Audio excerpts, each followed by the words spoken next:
अब आपको 1 महीने में 2 बार सैलरी मिलेगी। अरे रुकिए, हम भारत की बात नहीं कर रहे हैं, बात हो रही पड़ोसी देश नेपाल की। नेपाल की नई सत्ता ने एक और फैसला लिया है। वहीं इस फैसले के बाद भारत में भी अब यह मांग बढ़ रही है।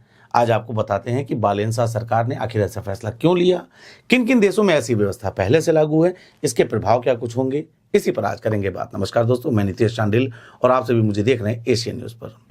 नेपाल सरकार ने सरकारी कर्मचारियों के वेतन भुगतान की पारंपरिक व्यवस्था में बड़ा बदलाव करते हुए एक ऐतिहासिक निर्णय ले लिया है। अब कर्मचारियों को महीने के अंत में एक मुश्त वेतन देने के बजाय हर 15 दिन पर यानी महीने में 2 बार आधा आधा वेतन दिया जाएगा। यह नई पाक्षिक वेतन प्रणाली 17 अप्रैल 2026 से लागू की जा रही है। सरकार का उद्देश्य इस बदलाव के जरिए अर्थव्यवस्था में सुस्ती को कम करना और बाजार में नकदी का प्रवाह बढ़ाना है। इस नई व्यवस्था के पीछे मुख्य सोच यह है कि जब कर्मचारियों के हाथ में नियमित अंतराल पर पैसा आएगा तो उनकी खर्च करने की क्षमता बनी रहेगी। इससे बाजार में मांग का संतुलन बना रहेगा और आर्थिक गतिविधियों को गति मिलेगी। आमतौर पर देखा जाता है कि महीने की शुरुआत में बाजार में भीड़ रहती है, जबकि अंत तक खरीदारी घट जाती है। लेकिन अब हर 15 दिन में वेतन मिलने से पूरे महीने बाजार में समान रूप से खरीदारी करने की प्रबल संभावना बनी रहेगी और इस संभावना के चलते छोटे व्यापारियों और खुदरा विक्रेताओं को सीधा फायदा भी मिल सकता है। कर्मचारियों के नजरिए से भी यह फैसला काफी राहत देने वाला माना जा रहा है।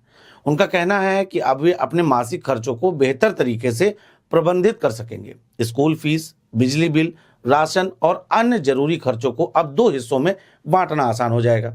इससे अचानक आने वाले आर्थिक दबाव में भी कमी आएगी और कर्ज लेने की जरूरत कम हो सकती है। खासतौर पर कम आय वाले कर्मचारियों के लिए यह प्रणाली एक बड़ी राहत साबित हो सकती है।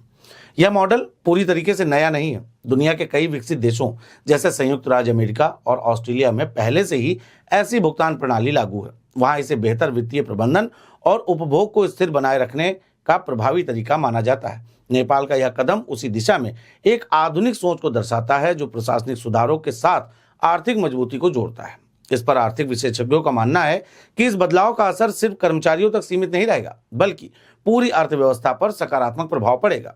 नियमित नकदी प्रवाह से बाजार में स्थिरता आएगी, जिससे व्यापार बढ़ेगा और आर्थिक चक्र मजबूत होगा। हालांकि इस प्रणाली को लागू करने में तकनीकी और प्रशासनिक चुनौतियां भी सामने आ सकती हैं। इसलिए सरकार इसे चरणबद्ध तरीके से लागू करने की योजना बना रही है।